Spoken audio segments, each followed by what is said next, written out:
God damn it. What on earth do you think you're doing? Filthy. Disgusting. That's something you don't hold. You watch it, you serve it, but you never put your hands on it.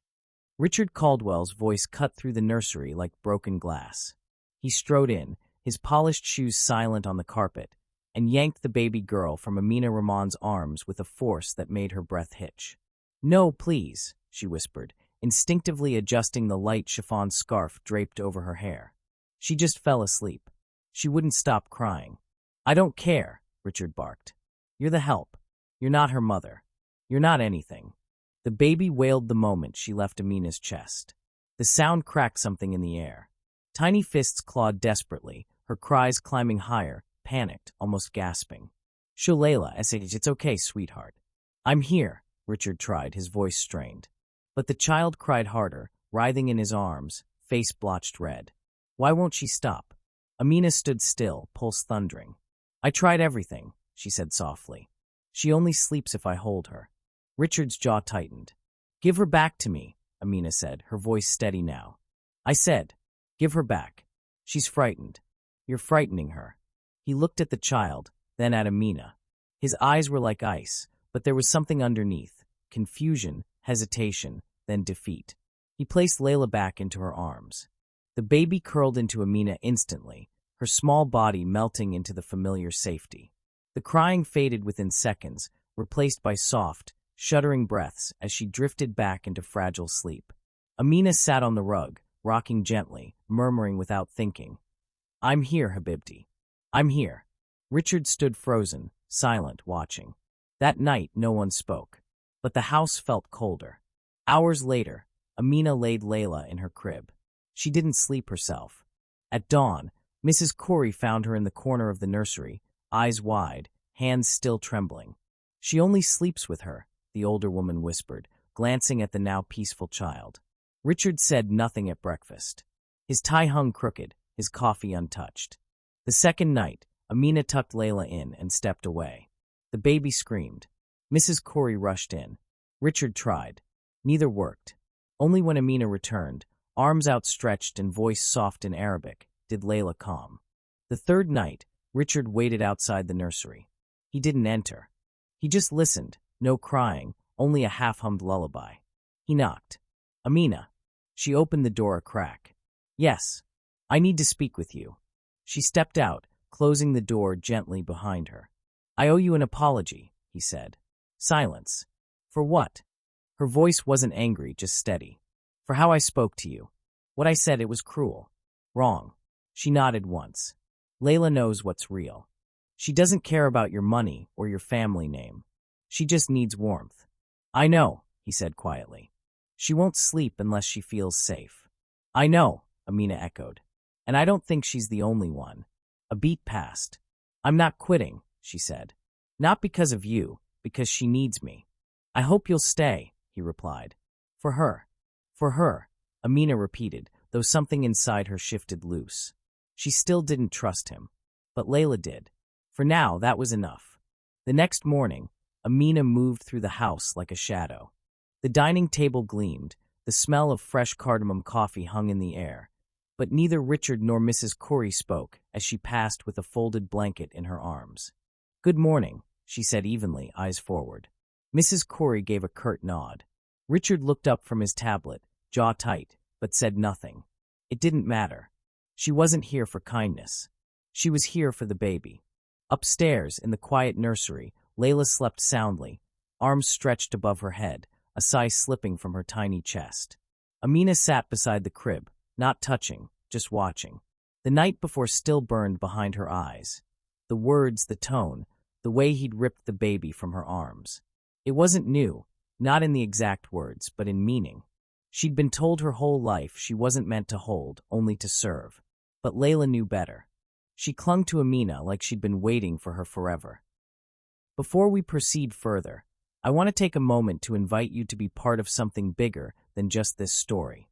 If what you've heard so far has made you feel, think, or reflect, even for a moment, then hit that like button so more people can discover voices like these. Subscribe to Muslim Stories Unheard so you never miss the next untold truth waiting to be heard. And if you've lived through moments of bias, resilience, faith, or triumph, or even witnessed them, share your experience in the comments. Let's get back to our story. Amina. It was Rosa, peeking into the nursery. "Sure," Amina whispered. "She's asleep." Rosa slipped inside quietly, perching on the edge of the chair beside her. "I heard what happened last night," she murmured. "I bet the whole house did. He's not used to people." "Not since Claire," Rosa added. "I'm not here for him," Amina replied without looking up. "I know," Rosa said softly. "But you need to be careful. Men like Richard, when they feel something, they push harder. They don't know how to ask. They just react." Amina's eyes stayed on Layla. "She's the only one who doesn't look at me like I'm dirt." "You're not dirt, Habibti," Rosa said, squeezing her shoulder. "You're the only reason this house hasn't fallen apart, even if he doesn't see it yet." Later that day, while folding towels in the laundry room, Amina heard Richard's voice through the half-closed door. "I told you, I'm not interested in dinner meetings right now. No, Jennifer. I don't care if she's in town. We're not getting back together." A pause. Then his voice lower, more ragged. "Because I have a daughter who cries through the night unless a stranger holds her, and I can't even look that stranger in the eye because I've treated her like trash." Amina froze where she stood. "She's not just the help," he continued. "I see that now, but I don't know how to fix what I said." The door creaked. Richard turned and saw her. There was a beat of silence. Then he ended the call without another word. "Eavesdropping?" he asked stiffly. "Laundry," Amina replied evenly. He exhaled. "You weren't supposed to hear that." "No one's ever supposed to hear anything in this house," she said. "It's made of silence." He rubbed the back of his neck. "I meant what I said last night. This morning I was wrong." "You were cruel," she said. "I know, and that baby, my baby, she knows who's gentle." Amina didn't look away. "She does." "I'd like to start over," he said. She didn't answer. Instead, she went upstairs, rocked Layla in her arms, and hummed an old Arabic lullaby she hadn't sung in years. That evening, while repairing a torn seam on a pillow, Mrs. Corey approached her. "You're not like the others." "What others?" Amina asked without looking up. "The ones who come here for the money or the prestige. They last 2 weeks, maybe 3, then they're gone. But you, she only sleeps in your arms. She's just a baby." "She's not just a baby," Mrs. Corey said. "She's a mirror, and she sees who you are." Amina finally looked up. "And who am I?" Mrs. Corey gave a thin smile. "Someone who deserves to stay." The words hit harder than Amina expected. She bent her head back over the pillow and stitched in silence. 2 days later, as snow fell outside, Richard asked Amina to come to his office. The space was spotless, modern desk, wall-mounted screens, chrome bookshelves. "I want to show you something," he said. On the screen was a wireframe of an app, bright colors, labeled tabs. One read, "Single Mom Support." "What is this?" she asked. "My next project," Richard explained. "A hub for single mothers, resources, legal aid, childcare options. I started it after Claire left. But my team, most of them are men. They don't understand what's really needed." "And you think I do?" Amina said. "I think you understand what it's like to be left behind. That makes you more qualified than anyone in this house." "I'm not a tech expert." "I don't need one," he replied. "I need someone who knows what it feels like to matter too late." That night, Amina lay awake, snow tapping softly against the window. She thought of her childhood in Karachi, the cramped apartment in Queens after they'd emigrated, the clients who never said thank you, the neighbors who muttered when they saw her praying in the yard. And now here she was, not being asked to sweep a floor, but to help build something real. She turned toward the crib where Layla slept down the hall. For the first time in years, she felt the possibility of a future. Not one where she ran, but one where she stayed. For herself, and for the little girl who only slept when she was near. 3 days later, Amina stood before the massive oak door to Richard's study, heart pounding. "Come in," his voice called before she could knock. He sat at his desk, sleeves rolled, tie undone. The usual stiffness in his posture was gone. Beside his laptop were several printouts covered in handwriting, her handwriting. "I've been reviewing your notes," he said. "You think like someone who's been on the other side of the system." "I have," she said, taking a seat. I want to add the anonymous forum feature you suggested, for mothers afraid to speak openly. Amina nodded. Some women, especially the younger ones, will never raise their hand in public. But they might type, alone in the dark, if they're scared. He was quiet for a moment. I built my entire company solving real problems: renewable energy, sustainable housing, carbon tracking. And still miss the human ones, Amina said softly. Richard smiled faintly. Turns out you can't code your way out of loneliness. For a long moment, neither spoke. Winter light slanted through the tall window, casting pale lines across the desk. I'll help, she said. But I want to be involved, not as a consultant or an assistant. As a voice. You already are. No, she said more firmly. You said you wanted to start over. This is how it begins. You don't just ask for insight when it's convenient. You build from trust. He met her eyes. Deal. That evening, Amina stepped into the nursery and found Layla standing barefoot in her crib, cheeks flushed, babbling toward the door as if she'd sensed her coming. The moment Amina walked in, the child reached out both arms. Hi there, Amina whispered, lifting her. Did you miss me, troublemaker? Layla buried her face in Amina's neck with a tiny sigh. They settled into the rocking chair by the window. Snow blanketed the pine trees outside. Mrs. Corey appeared in the doorway minutes later with a steaming mug. You looked like you needed this, she said, handing it over. You read minds now? Amina asked. No, just faces. Yours is easier than you think. They sat in companionable silence until Layla dozed off. You're different, Mrs. Corey said at last. Since you started helping with the app. I'm not just folding laundry anymore. No, you're seen. And that's something many of us wait our whole lives for. Amina nodded slowly. I'm still getting used to it. You'll never get used to it, Mrs. Corey said. But you'll start believing it. That night, when Amina returned to her room, she found something unexpected on her bed, a small cloth-bound book. No note, no tag, just a single blue ribbon tied around it. She opened it. Inside, in neat handwriting, you deserve to be more than someone who survives. Her fingers paused on the inscription. It wasn't Rose's handwriting, and it certainly wasn't Mrs. Corey's. She closed the book and sat on the bed, heart pounding. Over the next week, things shifted in small, almost invisible ways. Richard started eating breakfast in the dining room again. Not every day, but more than before. When he passed Amina in the hallway, he didn't look through her. He looked at her. Layla grew more attached, reaching for Amina before anyone else, laughing when she entered the room, refusing to eat unless she was sitting beside her. Amina tried not to read too much into it until one evening, while reviewing app features together in the study, Richard asked, What did you want to be when you were younger? She blinked. You mean before my life started breaking apart?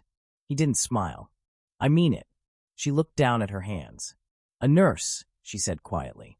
Then maybe a teacher. Then neither. I realized early that the world doesn't hand out jobs to women in hijab unless it's cleaning rooms or stitching hems. So I learned to mop floors and sew buttons. You do more than sew buttons. She raised an eyebrow. That's supposed to be a compliment? Yes. A small, reluctant smile touched her lips. And you? What did you want to be? Richard hesitated. A husband, he said finally. A good one. And a father who didn't feel like a stranger in his own home. Silence settled between them. You're not a stranger to her, Amina said softly. Not anymore. He glanced up. She laughs when you walk in, Richard. That's not nothing. He exhaled. You call me Richard now. You said we were starting over. For the first time since she'd met him, she saw something in his face unguarded, raw, almost vulnerable.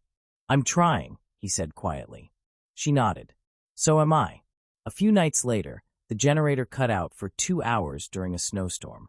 Most of the staff had left early because of the weather. It was just Amina, Richard, and Layla in the house.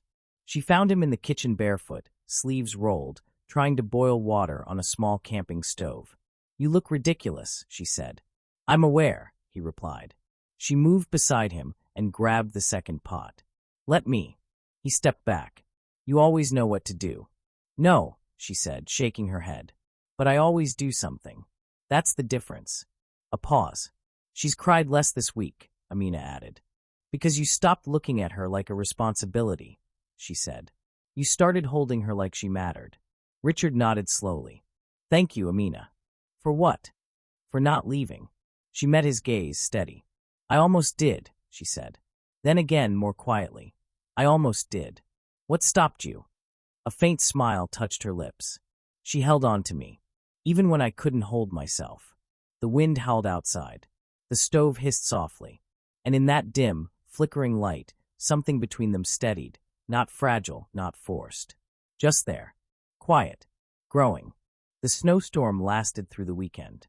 By Monday morning, the world outside the Caldwell estate lay buried under 2 feet of silence. Even the pine trees seemed bowed, their shoulders sagging beneath the weight of winter. Inside, the house was unusually warm, fireplaces lit, soft jazz drifting faintly through the hallways. Amina stood in the nursery, swaddling Layla after her morning bath. The baby's cheeks were rosy from the steam, her giggles bubbling in the quiet. You're getting so big, Amina murmured, tucking the blanket under her chin. Soon you'll be bossing all of us around, inshallah. Layla cooed in reply, her tiny fingers finding the end of Amina's braid and tugging gently. Downstairs, Richard sat at the breakfast table, stirring his coffee without drinking it. Every few seconds, his gaze flicked toward the staircase, as if waiting for someone or expecting a call. Mrs. Corey set down a plate of toast. Just thinking, she asked. He nodded. Just thinking. She didn't press. Years working for the Caldwell family had taught her which silences were meant to be left alone. A few minutes later, Amina entered the room with Layla balanced on her hip. Richard stood too quickly. You're here, he said. Amina raised an eyebrow. You invited me for breakfast. Thought it would be rude to ignore. He gestured to the seat beside him. Please. She settled Layla into the high chair already waiting between them, then took her seat. For a moment, the 3 of them sat there like any other family, quiet, comfortable, unremarkable. And for Amina, that was the strangest feeling of all. Layla dropped her spoon. Amina bent to pick it up. When she looked up, Richard was watching her, not with intensity, but with attention. What? She asked. Nothing, he said, though his expression told her otherwise. After breakfast, Richard followed Amina to the nursery. She didn't mind. Layla had fallen asleep mid-play.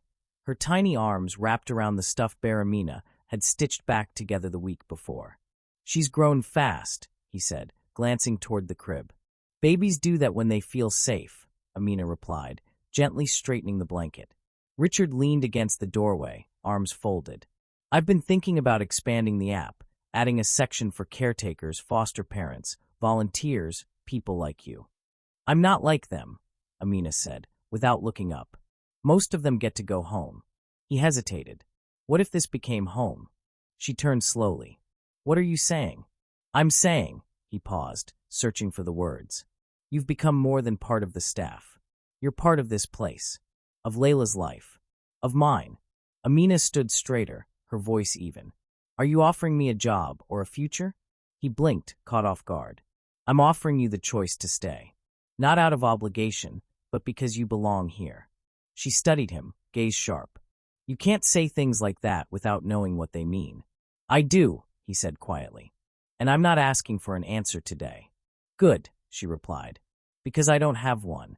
Later that evening, Amina found herself alone in the library. The fire crackled low, shadows stretching across the shelves. She wandered between them, fingertips brushing the spines, until she stopped at the small cloth-bound book from her bed, the one tied with the blue ribbon. She opened it again. You deserve to be more than someone who survives. The handwriting was unmistakably Richard's. She closed the book, holding it to her chest. Behind her, the door creaked open. You left this, his voice said. I know, she replied without turning. He stepped inside, his tone careful. I wrote it before I was ready to say it out loud. And now I'm trying to be a man who says the right things before it's too late. Amina turned to face him. I've been in too many rooms where people said the right things, but none of them stayed. I will, he said. If you'll let me. She didn't smile, but something in her shoulders eased. Then stay, she said. But not just when the fire's lit and the room is quiet.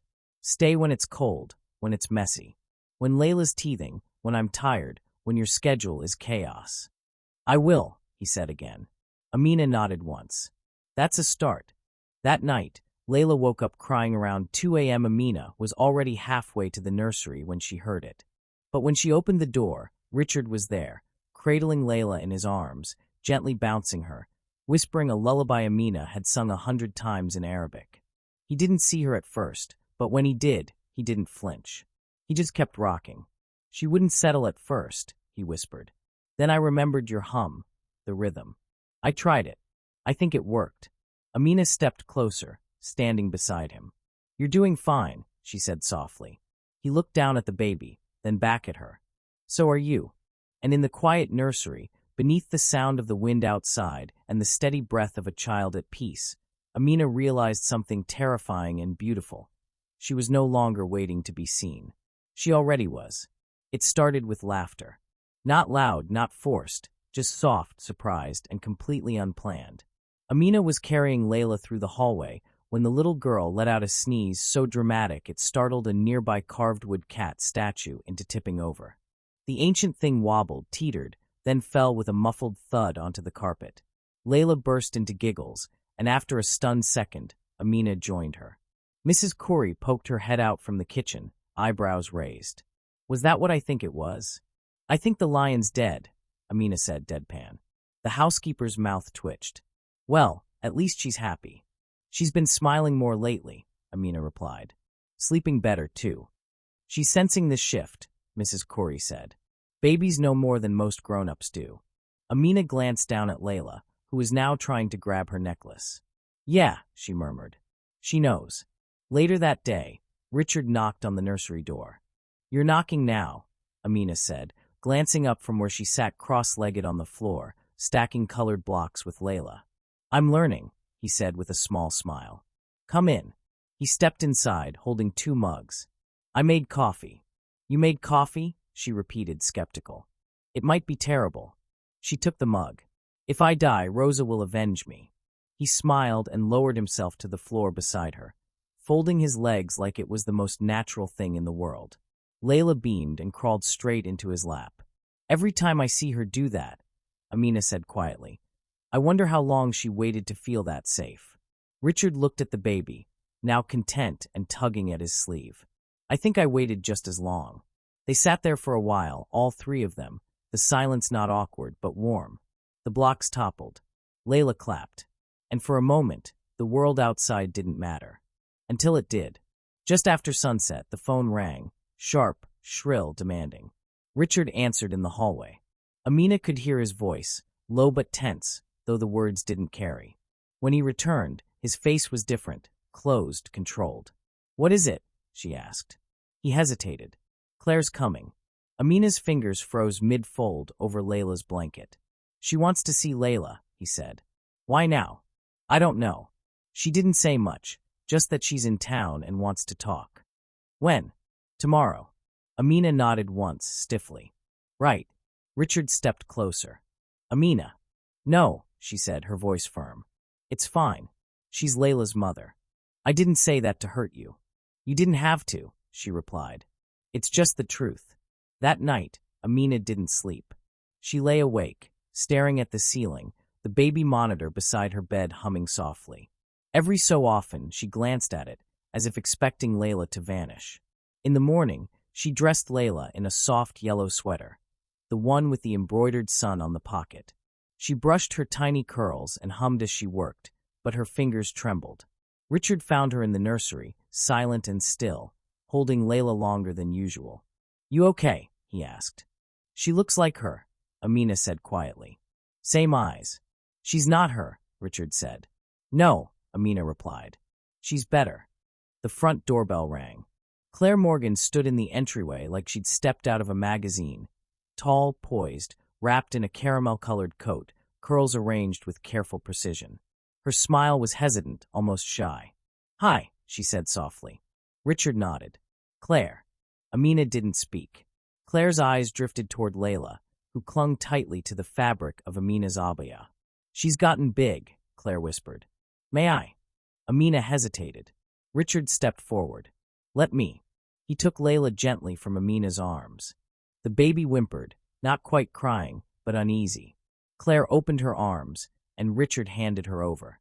For a moment, it looked like a picture, mother and child, soft winter light, a familiar embrace. But then Layla began to cry. A soft whimper at first, then louder, sharper, panicked. Claire tried to soothe her. "Shoo, it's okay, baby girl. Mommy's here." Layla screamed. Richard stepped forward, but it was Amina who moved first. "Layla," she called gently. The baby reached toward her, trembling, tears streaking her cheeks. Amina gathered her close, holding her against her chest. Within seconds, the cries melted into hiccups. Claire stood frozen. She doesn't know me," she said, her voice breaking. "She knows who stayed," Amina said softly. Richard said nothing. Claire turned to him. "I shouldn't have come." "You wanted to see her," Richard replied. "I thought it would feel different," Claire said. "But you already have a family." Her eyes shifted to Amina. "I didn't expect you." "I didn't expect me either," Amina said, not unkindly. Claire's shoulders slumped. "I don't know where I belong anymore." "That's not something I can answer for you," Richard said calmly. Claire nodded. "I'll go." She walked toward the door, then paused. "She's happy," Claire said. "I didn't think I'd be relieved by that, but I am." And then she was gone. The silence in the foyer felt heavy. Amina stood there, Layla still clinging to her. "I didn't mean to say that," she whispered. "About knowing who stayed." "It needed to be said," Richard replied. He stepped closer. "She doesn't just need love, she needs consistency. You've been her whole world." Amina looked down at the little girl in her arms. "I'm afraid I don't know how to be a mother," she admitted. "Neither do I," Richard said. "But maybe we're learning together." Amina glanced up at him. "And what are we to each other, Richard?" His answer was quiet, steady. "We're the people who didn't run." And in that moment, standing in the quiet warmth of the entryway, holding a child who had stopped crying, Amina understood she wasn't a visitor anymore. She was home. The next morning began with pale gold sunlight spilling through the frosted panes of the nursery, casting soft halos around the crib. Layla lay curled on her side, one tiny fist tucked under her cheek, still wearing the yellow sweater Amina had chosen the day before, its warmth lingering from the night. Amina sat quietly in the rocking chair, knees pulled close, holding a cup of coffee that had long gone cold. Downstairs, the Caldwell house moved at an unhurried pace. Rosa hummed in the kitchen. Somewhere, Mrs. Corey was refolding linens, as she always did on Thursdays. Whether Richard had come down yet or not, Amina couldn't say. She hadn't left the nursery since Claire had walked out the day before. The encounter still lingered in the air, like perfume that didn't belong. The questions, the silences, the memories, it had left her chest feeling tight, unsettled. She brushed a soft curl from Layla's forehead and whispered, "You okay, Habibti?" Layla shifted, made a small sound, then slipped back into sleep. A gentle knock at the nursery door. "Yes." Richard stepped in, holding 2 fresh mugs of coffee. "This one's not poison," he said lightly. "That's a shame," Amina replied. "Might have needed it." He handed her the mug. She didn't drink right away, just held it as he sank down onto the rug, resting his arms on his knees, as if there was nowhere else he needed to be. "You didn't sleep," he said. "I kept thinking I'd wake up and she'd be gone." He glanced toward the crib. "She's not." "I know," Amina murmured. "But my body doesn't." A pause, then he said, "Yesterday, what you told Claire about knowing who stayed. I shouldn't have said it in front of Layla." "You were right," Richard said. "That doesn't mean it didn't hurt." "She didn't come back to take her," he continued. "She came back to see if she still fit. And she realized she didn't." Amina stared into the rim of her cup. "You okay?" he asked quietly. "I don't know," she admitted. "But I'm still here. That counts for a lot." She looked at him fully now. His hair was slightly mussed, his shirt rumpled. His eyes had softened. "You've changed," she said. He blinked. "How so?" "You used to stand like you owned every room. Now you sit like you're trying to belong in it." Richard exhaled a small laugh. "You make me sound like a stray dog." "You were," she said, and they both smiled. Layla stirred, stretching like a kitten coming out of a dream. Her eyes fluttered open, scanning the room, then landed on Amina, and her face lit up. "Hey there," Amina whispered, leaning over the crib to lift her. Later that afternoon, Richard asked her to sit in on a virtual meeting for the app. She hesitated, Engineers, designers, business strategists were far outside her world. But he insisted. They need a perspective they don't have. You bring that. She sat beside him at the desk, Layla in her lap, gnawing on a rubber giraffe. 6 faces appeared on the screen, young professionals in sharp glasses with sleek backdrops, the kind of people who lived in cities where coffee cost the same as a meal. Amina Rahman, Richard said to the team, will be helping us shape the community section. She'll lead user insights.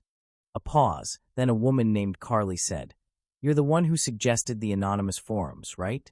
That's been our most requested feature since soft launch." Amina blinked. "Yes, I suppose that was me." Another voice chimed in.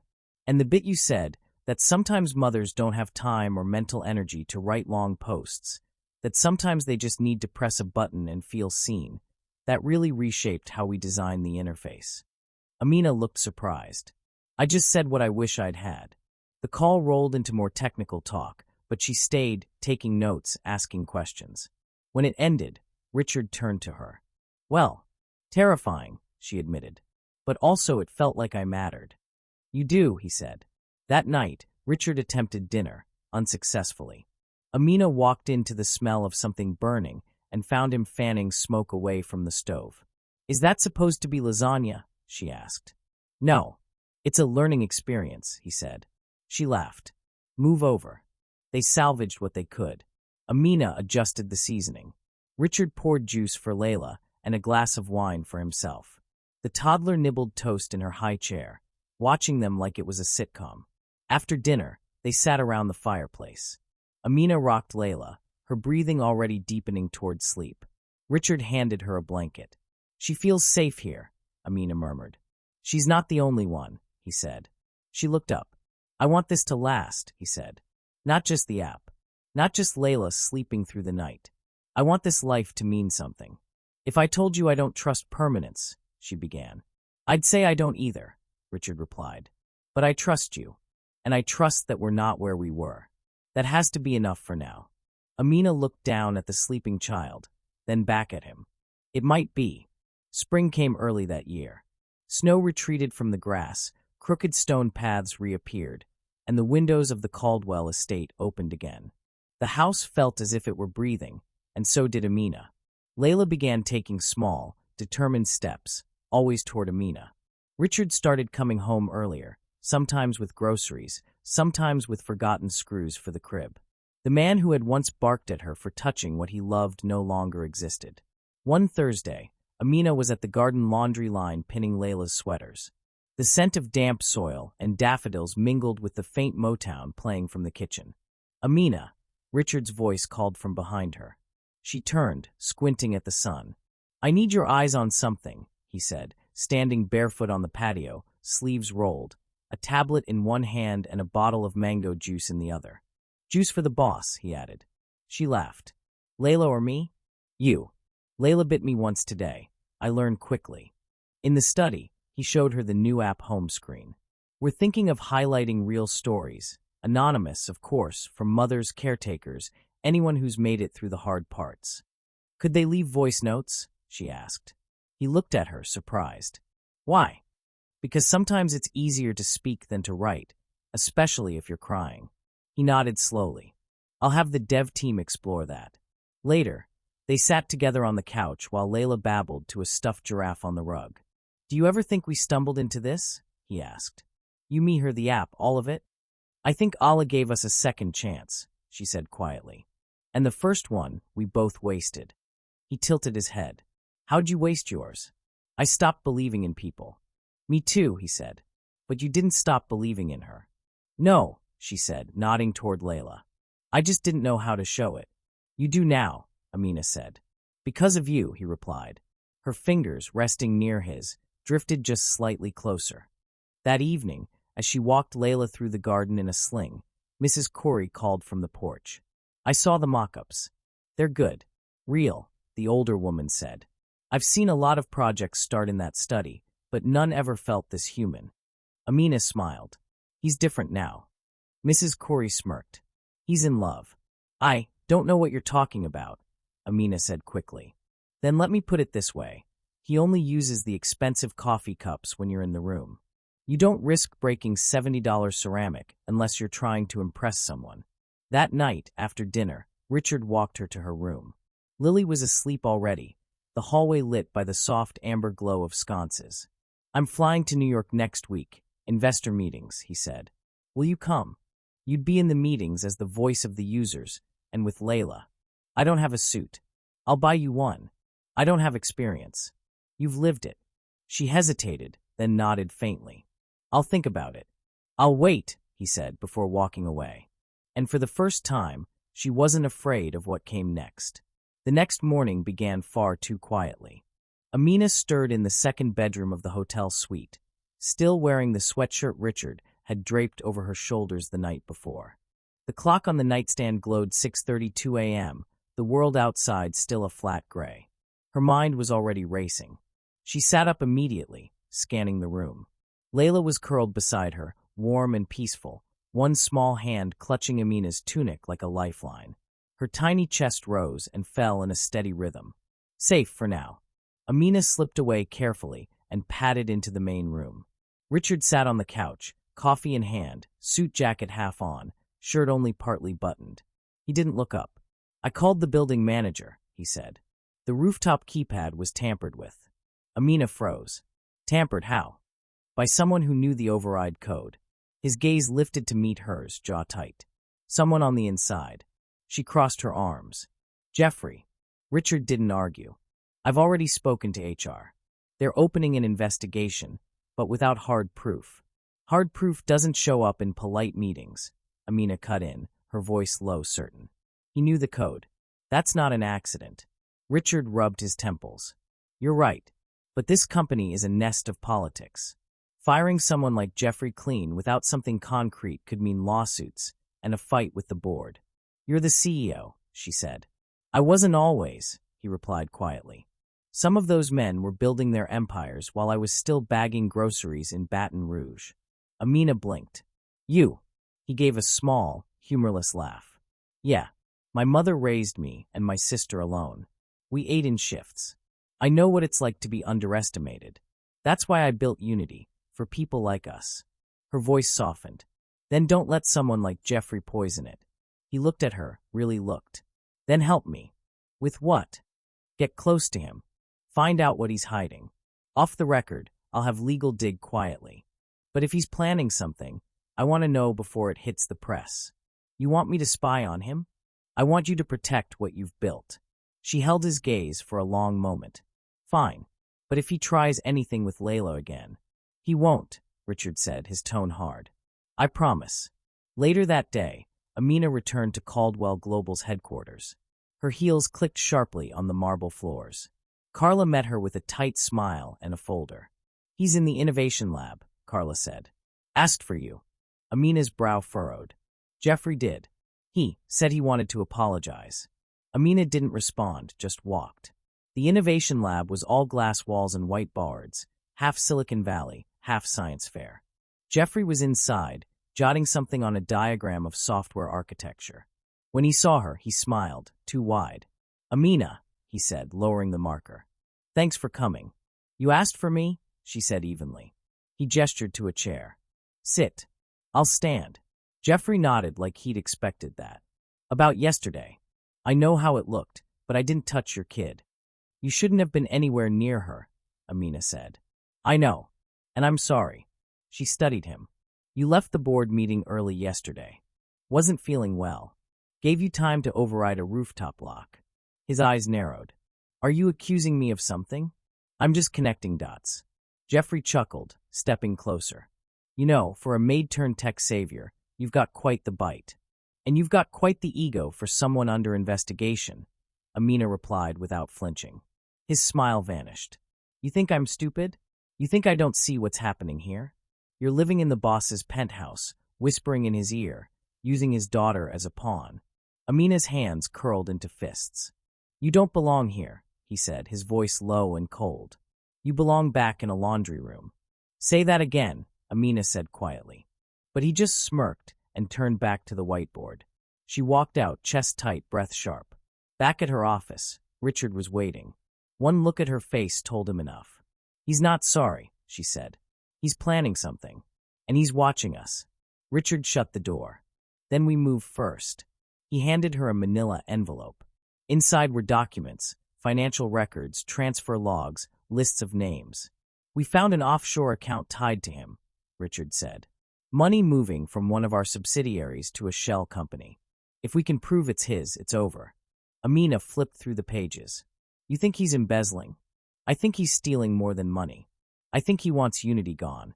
That night, Amina tucked Layla into bed. But the little girl caught her hand before she could leave. Amina. Yes, Habibti? Why are some people mean? Amina sat on the bed, brushing her hair back. Because some people are afraid of what they don't understand. Like me. No, sweetheart. You're light. They're afraid of how you make them feel. Layla yawned. Will you stay until I fall asleep? Always. She sat there, listening to Layla's breathing slow. Her phone buzzed. A message from Richard. Tomorrow. 7 a.m. Executive Boardroom. We confront him. Amina looked at Layla, then back at the screen. She typed one word. Ready. Because she was ready not just to protect Unity, but to protect every child who'd ever been left behind, dismissed, or treated as nothing more than leverage by men who thought power meant immunity. They were about to find out that justice may be quiet, but it never forgets. The executive boardroom at Caldwell Global felt colder than usual. Floor-to-ceiling windows reflected the silver dawn over Manhattan, casting pale light across the 12 chairs around the glossy black table. Richard sat at the head, suit immaculate, expression unreadable. Amina stood near the far wall, arms crossed, a slim folder in her hands. Her gaze was steady, sharp, but holding resolve rather than anger. Jeffrey walked in 5 minutes late, unhurried, unapologetic. Morning, he said, sliding into the chair directly across from Richard. He adjusted his tie as if he owned the room. Richard spoke first. We have some irregularities to discuss. Jeffrey smirked. Must be serious if the cleaning lady's here. Amina didn't react. Not even a blink. Richard's voice was calm even. We found an offshore account. 3 months ago, company funds were routed through one of our shell subsidiaries. That account was accessed from your office computer. Silence. Jeffrey scoffed. This is ridiculous. Richard slid a document across the table. Wire transfers, timestamps, IP logs. Jeffrey didn't touch it. This is a setup. Then explain it, Amina said flatly. Explain why your keycard overrode rooftop security 3 nights ago. Explain why you were logged in during restricted hours. He looked at her now, really looked, and for the first time, there was a flicker in his eyes. Not fear. Calculation. I want a lawyer, he said. You'll get one, Richard replied, leaning back in his chair. After this meeting. Jeffrey's jaw tightened. You have no authority to suspend me. I do, Richard said. Effective immediately. Security will escort you out. The boardroom doors opened. 2 security officers stepped in, silent but firm. Jeffrey stood slowly, face pale. Then he gave a low, bitter laugh. You think you've won? This place was built by men like me, not charity cases. He turned toward Amina. You're not a leader. You're a distraction. A symbol. A headline to make people feel good. Amina's gaze didn't waver. Symbols last longer than thieves. As the officers flanked him, Jeffrey looked back at Richard. You'll regret this. No, Richard said evenly. I regret not doing it sooner. They watched in silence as Jeffrey was led out, the glass doors sliding shut behind him. Only then did Amina exhale. Later, in Richard's office, the air felt different, less tense but heavier. You think he'll talk? She asked. He already has, Richard said. This isn't over. She began to pace. If he leaks anything. He won't, Richard interrupted. I've seen men like him. They don't just burn bridges, they blow up whole cities. But we're ready. She stopped. Are you? He hesitated. No, but I will be. Amina sank into the chair opposite his desk, finally letting her exhaustion surface. I never wanted to be in the middle of all this. I know. I just wanted a job. A place to belong. Richard leaned forward. You belong here more than anyone. You didn't just protect Layla. You protected this company. She looked away. I didn't do it alone. He was quiet for a moment, then said, Amina, I was wrong about that night. When I grabbed Layla from you. When I said those things, her lips pressed tight. She didn't answer. I was scared, he admitted. But that doesn't excuse how I treated you, or what I implied. Still silence. I'm sorry, he said at last. Truly. She met his eyes. Apologies don't change the past, but they can shape what comes next. She stood. I have to pick up Layla. He nodded. As she reached the door, he said quietly, she sleeps through the night now. Only when you're here. Amina stopped, her face unreadable. That's not a gift. That's a wound. Then she left. That evening, in a quiet corner diner in Brooklyn, Amina sat across from Carla, who stirred her coffee absently. So, Jeffrey's gone? Carla asked. Amina nodded. Suspended, pending legal action. The board split, but Richard's holding it together for now. Carla leaned in. You really trust him? Amina hesitated. I trust that he loves his daughter, and that he's trying. That's not the same as trust. I know. They sat in silence for a moment. Then Carla asked, so what's next? Amina glanced out the window. A little boy was helping his grandmother with a grocery bag. Hands too small for the weight, but a heart big enough to try. We watch the ones no one else sees, she whispered. Carla smiled. Like you watched Layla. Amina nodded. Like someone once watched me. Back at the hotel that night, Layla came running as soon as she heard the door. Amina, she cried, wrapping her small arms around her legs. Amina knelt, smiling. Can we dance before bed? Layla asked. Only if you lead, Amina said. The old record player spun a scratchy jazz tune, and the little girl twirled with clumsy joy, her laughter bouncing off the marble walls. From the hallway, Richard stood watching, his eyes misted. Amina looked at him, and for the first time, he didn't look like a billionaire. He looked like a father. And Amina, she didn't feel like an employee anymore. She felt like home. The morning sun poured into the Caldwell penthouse like warm honey. Amina stood in the kitchen, pouring orange juice into a glass for Layla, who sat at the counter, swinging her legs and humming a tune she'd invented on the spot. Richard walked in with his sleeves rolled up and tie slightly askew, looking less like the CEO of a global empire and more like a single father still figuring it out. Morning, he said, reaching for the coffee pot. Layla pointed her peanut butter, coated spoon at him. Baba, Amina says if you don't sleep more, your brain will turn to mush. Richard chuckled. That true, Dr. Khan? Amina raised an eyebrow. Only if your definition of sleep is 4 hours and 2 espressos. He poured his coffee, muttering, betrayed in my own kitchen. Amina smiled faintly and turned to Layla. Finish up, sweetheart. School's in 20 minutes. The girl nodded, finishing her toast in 2 big bites. Richard leaned against the counter. The board wants a press statement about Jeffrey. Amina didn't flinch. And what are you going to tell them? The truth. He's under investigation, and I'm cooperating fully. He hesitated, then added, and you will be formally introduced to the executive team as my advisor. Amina blinked. Advisor? You've been doing the work already. It's time people knew. She looked down. You sure you want me in that kind of spotlight? I trust you, he said, stepping closer, lowering his voice. And I'm done hiding what matters. Her eyes searched his. You realize what people will say. He nodded. Let them talk. Later that day, Amina entered Caldwell Global's main lobby for the first time, not through the service entrance. Eyes followed her, some curious, some wary, a few openly cold. She wore a tailored navy blazer, dark slacks, and carried herself with a quiet composure that made others straighten in their seats without knowing why. She passed the receptionist desk, the same one where months ago she'd been told to use the other elevator. The same woman sat there now. This time, Amina didn't slow down. She stepped into the executive elevator, the polished doors closing silently. On the top floor, the boardroom was already filled. Richard stood at the head of the table. When she walked in, conversation stopped. 12 board members, mostly older, mostly white, turned to look. Richard gestured to the chair beside him. This is Amina Khan. She's joining us as my personal advisor on operations and ethics. A gray-haired man cleared his throat. With respect, Richard, we were expecting someone with more credentials. Amina sat without asking permission. I have credentials, she said calmly. They just weren't forged in boardrooms. They were earned in ERs, in kitchens, in late-night crises and early-morning disasters. Another man frowned. This is highly irregular. So was the theft of $3 million, Amina replied. And yet here we are. Silence followed. Richard leaned in. Amina has been instrumental in stabilizing our internal systems. Her insights into staff welfare, client trust, and security protocols have saved this company more than you realize. One of the younger women on the board met Amina's gaze with quiet respect.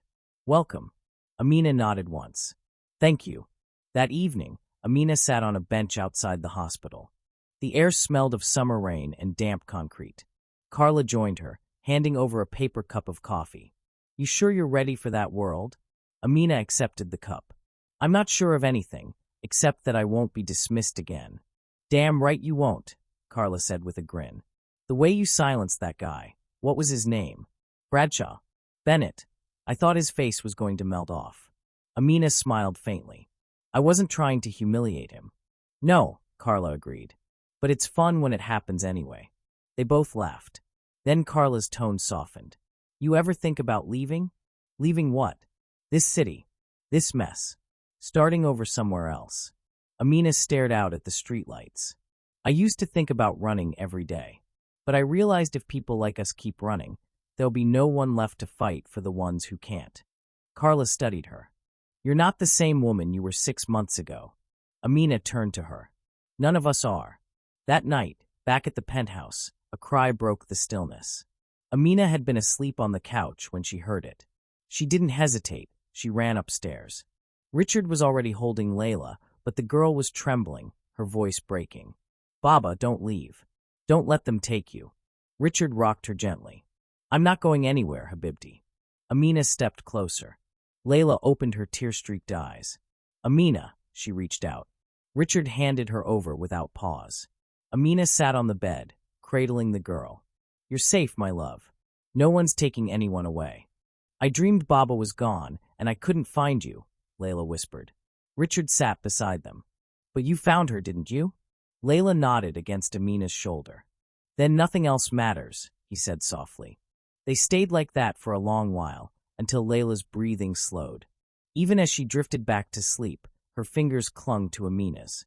In the hallway, Richard's voice was low. I've never seen her that scared. She's been through a lot, Amina said quietly. So have you.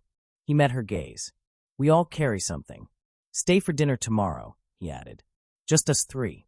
No suits, no meetings. Amina raised an eyebrow. Is that a request? It's a hope. She smiled faintly. Then I'll bring dessert. That night, walking home under the streetlights, she felt something she hadn't in a long time. Not peace. Not yet. But maybe, finally, the path toward it. The next evening, the Caldwell penthouse carried the warm, sweet scent of cinnamon and apples. Amina stood at the kitchen island, pulling a homemade pie from the oven with a pair of borrowed mitts. She wore a simple navy blouse and dark jeans, nothing extravagant, yet she somehow looked more at home in that vast space than any interior designer who had ever stepped inside.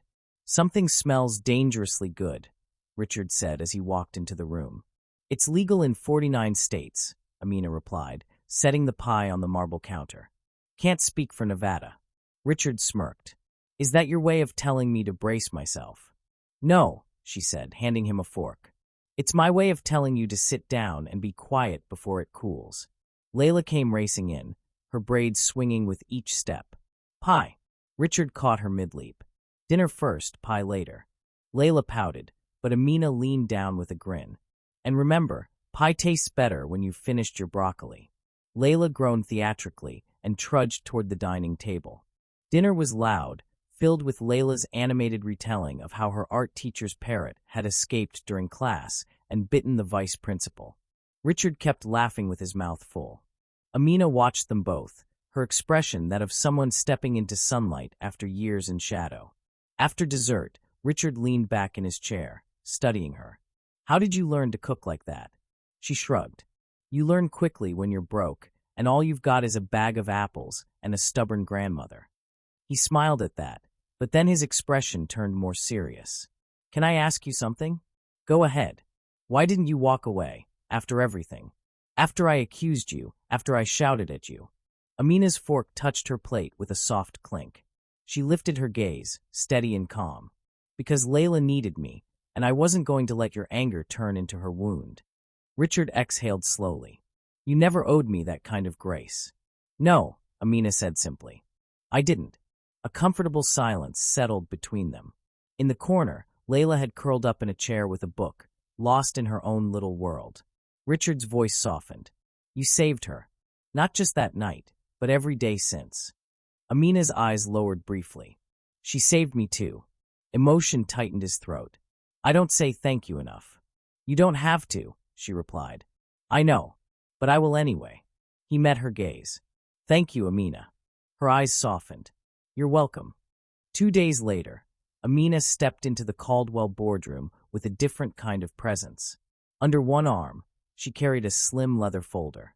She wore a charcoal gray suit that her friend Samira had helped her choose. Sharp lines, modest cut, a deep hijab in slate that framed her face with quiet authority. The atmosphere was taut. Richard stood at the head of the table, flanked by a mix of new faces and a few all-too-familiar ones. The internal audit has concluded, he began, voice even but carrying weight. The findings are conclusive and damning for Paul Mercer and the department heads who enabled him.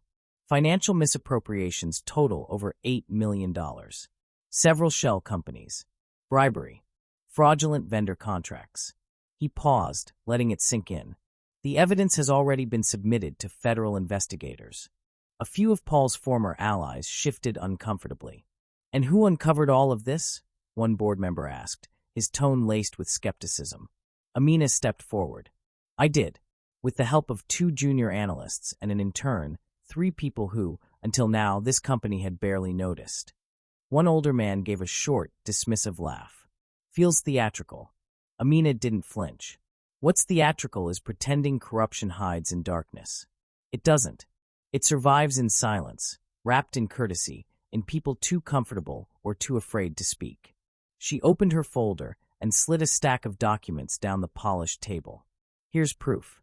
Cross-reference transactions. False invoices. First-hand testimonies. One board member leaned in, scanning the pages. His brow furrowed, then lifted. This is airtight. Richard nodded. Effective immediately, 3 executives are suspended pending legal action. And from this point forward, my company will change its culture. That begins, he turned to Amina, with listening to the people who've been ignored the longest. That night, Amina stood on the penthouse balcony, arms crossed against the cool breeze. The city spread out below, its lights blinking like questions she wasn't ready to answer yet. Richard stepped outside, holding 2 mugs. Mint tea with honey, he said. You're learning, she replied with a small smile, taking the cup. They stood side by side in silence for a while, watching the streets far below. Did you ever think you'd end up here? He asked quietly. Not in a million years. He glanced at her. I want to ask you something. Not as your employer. All right. Would you have dinner with me again? Just us. No boardroom. No files. She arched an eyebrow. Are you asking me on a date, Mr. Caldwell? I think I am. She smiled faintly, but her voice was cautious. Why now? He took a moment before answering. Because for the first time in a long time, I'm not moving from guilt or reputation or fear. I'm just a man who respects you and wants to know you better. Amina sipped her tea. One dinner. His grin was immediate. I'll take it. Later that night, in her small apartment, Amina sat at her desk. Beside her laptop was a photo of her and Layla, both laughing at something outside the frame. She opened a new document. The title read, Rebuilding from the Inside. Her fingers began to type, about corruption, about truth, about courage, when her phone buzzed. A message from Richard. Layla's asleep. She asked me to tell you she loves you to the moon and back. Amina stared at the screen, warmth rising in her chest. She typed back, tell her I love her all the way to the stars. For the first time in years, she didn't feel like a woman suspended between 2 worlds. She felt like the bridge between them, and maybe, just maybe, a beginning.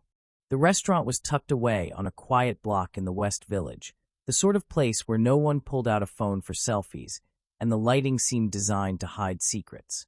Richard had booked a corner booth, far from the windows, where the hum of other conversations wrapped them in a kind of privacy. He stood when Amina walked in, navy shirt, sleeves rolled to the forearms. No tie, no polished CEO performance, just a man waiting. "You came," he said, and there was something in his voice, surprise, and maybe gratitude. "You asked nicely," Amina replied with a small smile. She wore a soft black dress that brushed her knees, a light denim jacket over it, ankle boots.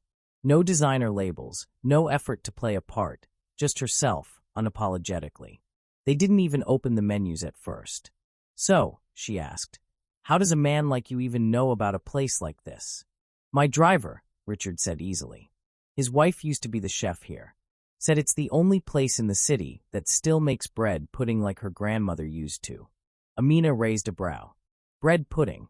Don't knock it till you've tried it," he said, leaning in.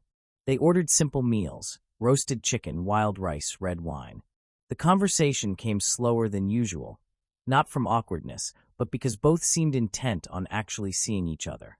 No stagecraft. No facades. "You know," Richard said, cutting into his chicken, "I used to think control was the only way to survive. If I stayed sharp enough, fast enough, I could outmaneuver anything." Amina listened, her gaze steady. "But then you walked into that nursery," he continued, "and you weren't afraid to sit on the floor." "It wasn't courage," she said softly. "It was instinct." "No," he said. "It was heart." She took a slow sip of her wine. "You talk like a man who's learned how to bleed." He didn't smile at that, just looked at her unguarded. "Maybe I have." They talked for hours, about Layla, about music, about grief, about faith, about hope. Amina told him about her mother, a nurse who had passed during the pandemic. Richard shared how Layla's mother had once saved his career by believing in a project no one else would touch. It wasn't romantic in the typical sense, but it was deeply real. By dessert, a steaming plate of bread pudding with warm cream sat between them. They were close enough now to notice the fine lines around each other's eyes. Amina took a bite and let out a soft laugh. "Okay, this is actually incredible." "Told you," Richard said. She looked at him over the spoon. "You're not what I expected." "Disappointed?" "Confused," he asked. "Confused," she admitted, "but not disappointed." 2 weeks later, Amina was back at the Caldwell Foundation, not as a nanny, but as the new community outreach strategist. Richard had offered the role without pressure, letting her decide.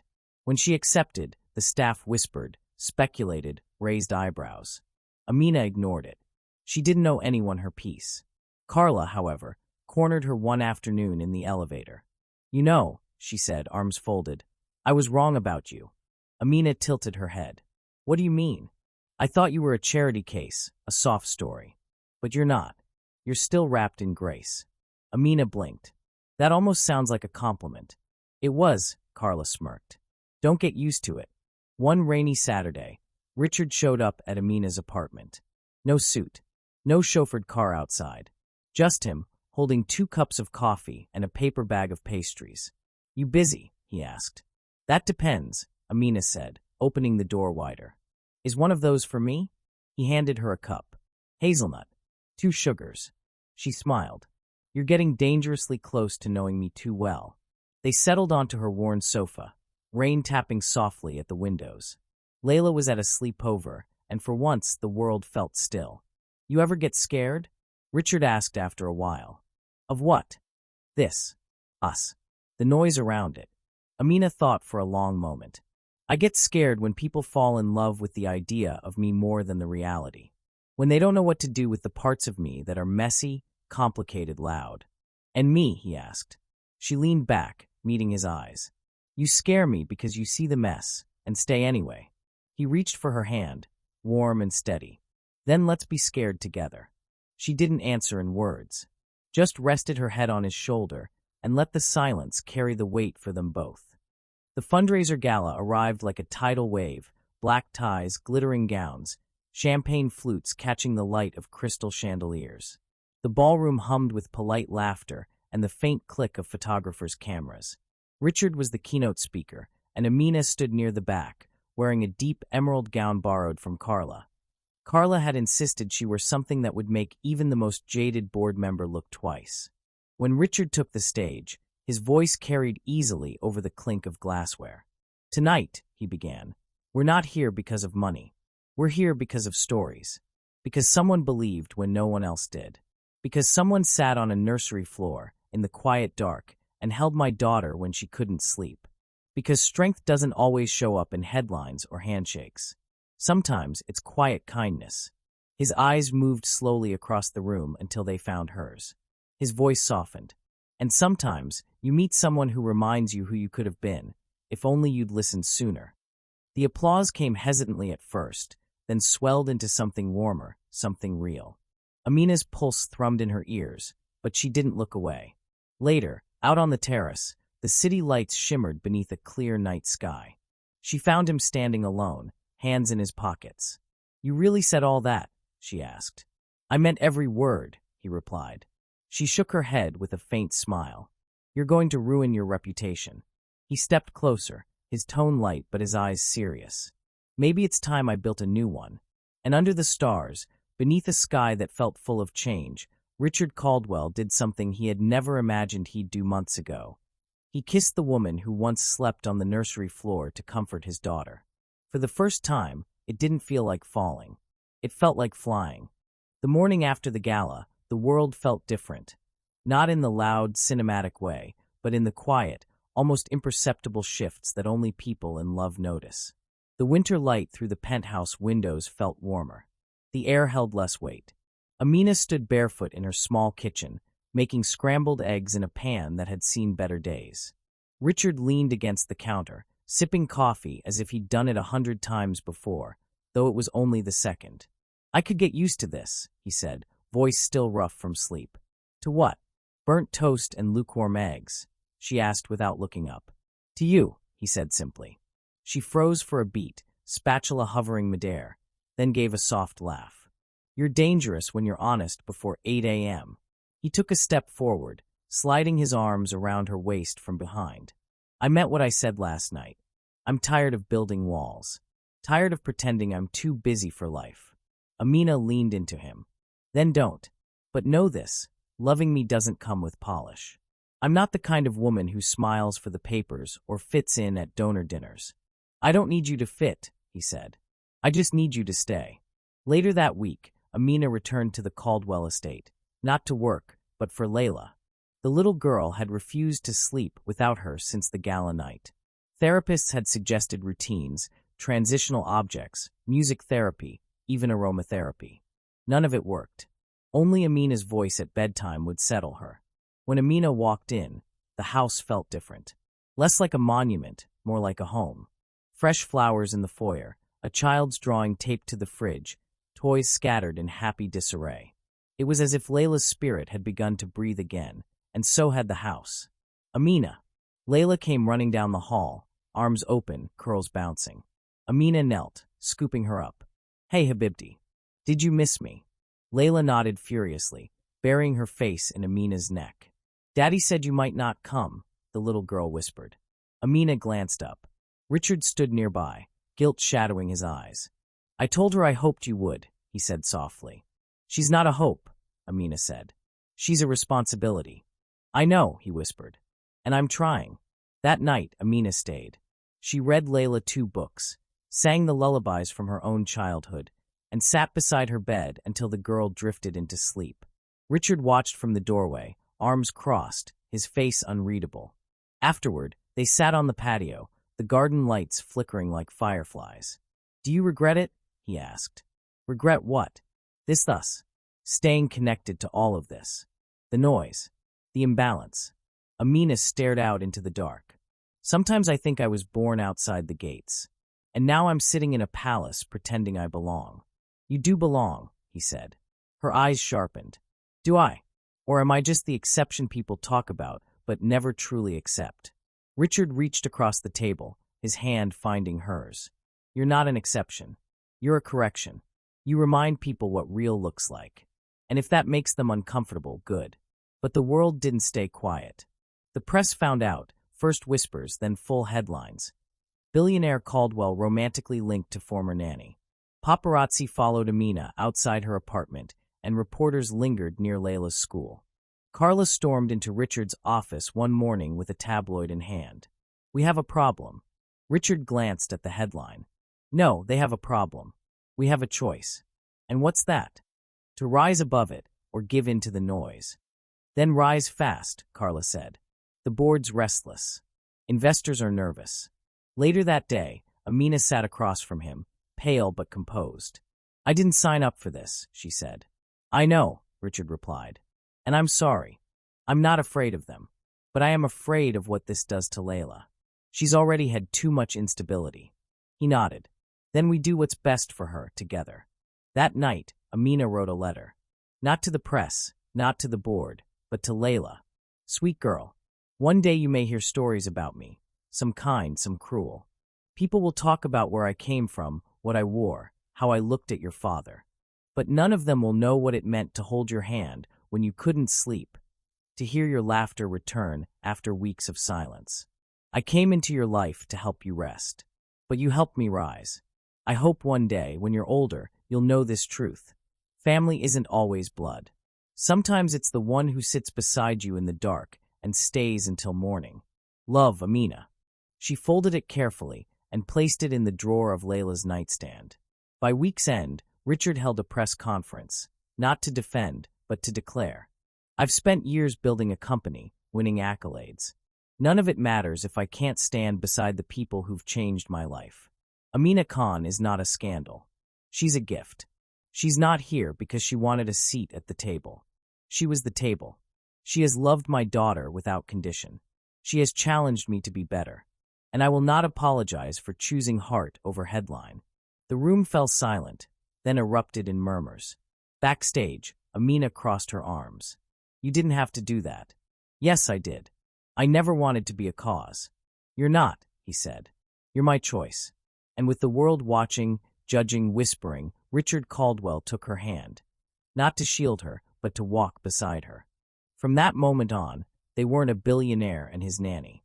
They were two people who had built something no amount of wealth or gossip could buy.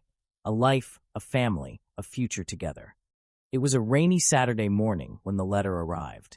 Amina found it tucked just inside the gate of the warm floor foundation, folded neatly in a pale blue envelope. No stamp, no return address, just her name in perfect cursive across the front. She stared at it for a moment, unsure why her heart had started to race.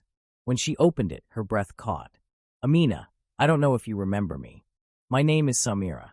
I was the night nurse at the Caldwell estate before you. I left under difficult circumstances. I heard about what you've built, what you're building. I'm in trouble, and I don't know where else to turn. Please help. S. The paper trembled in her fingers. She remembered Samira, older, quiet, careful with her words. They'd met only once, briefly, when Amina was first hired. Richard never spoke of her, and the staff didn't either. It was as if she'd vanished. By noon, Amina was in a cab heading toward the address scrawled at the bottom of the letter. The building was run down on the edge of Brooklyn, windows covered in plastic, rust creeping up the sides. A heavy door buzzed open, and a voice from behind a cracked door whispered, "Come in, quickly." Inside, the apartment was dim, the air stale and tinged with the bitter scent of medication and mildew. Samira sat hunched on a torn couch, her skin pale, eyes ringed with fatigue. "I'm sorry," she said, her voice trembling. "I didn't know who else would listen.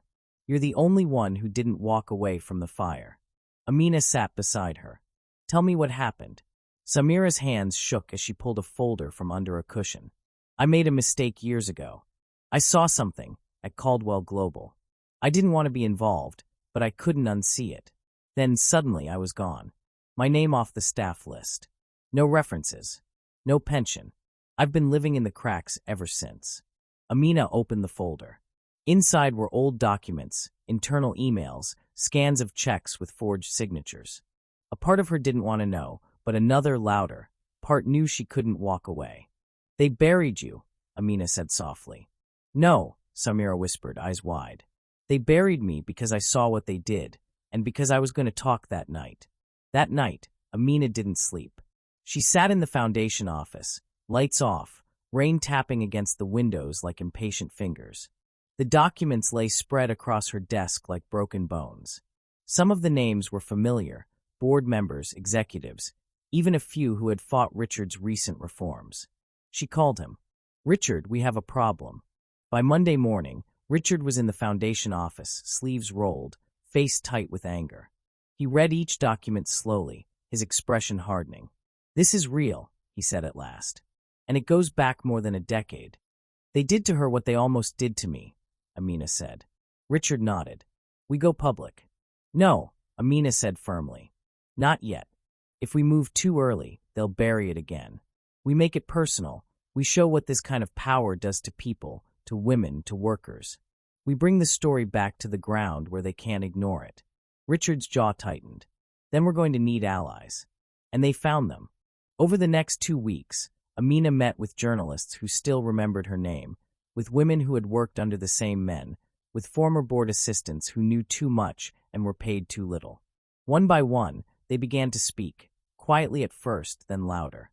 Then the video dropped. It wasn't flashy. No music. No edits. Just Amina, sitting in the foundation office, holding the folder. Her voice was steady, unshaken. "This isn't about revenge," she said to the camera. "It's about accountability, about the women who held this house of cards together, the ones who were told to be quiet, to be grateful, to be invisible. I was one of them, but I'm not invisible anymore. And neither is Samira." The video went viral within hours. By the next day, reporters were outside Caldwell Global, demanding statements. 3 executives resigned. By week's end, Richard had called an emergency board meeting and announced a full internal investigation. Amina didn't attend. She was with Samira, sitting on a hospital bench while the older woman underwent surgery for a long-ignored tumor. It wasn't serious, not yet, but it had been growing quietly, like the truth. "She's going to be okay," the doctor said. Amina closed her eyes in relief. Outside, the city moved on, sirens in the distance, rain on windows, lives rebuilding. That weekend, Richard found Amina back at the estate. Layla was asleep upstairs. The house smelled of roasted garlic and rosemary. He poured her a glass of tea, sat beside her on the sofa. "You did it," he said. "You didn't just tell the truth. You built something out of it." "So did you," she replied. "You listened." They sat in the quiet hum of the house for a long moment. "You know what I've learned?" Amina asked. "What?" "Love isn't always about falling. Sometimes it's about standing, when it's hard, when it's dangerous, when no one else will." He took her hand. "Then let's keep standing." She smiled. Together. And there, in the quiet heart of the storm, they realized they had both survived. 2 people who once came from opposite sides of a locked door finally understood they weren't just saving each other. They were becoming whole.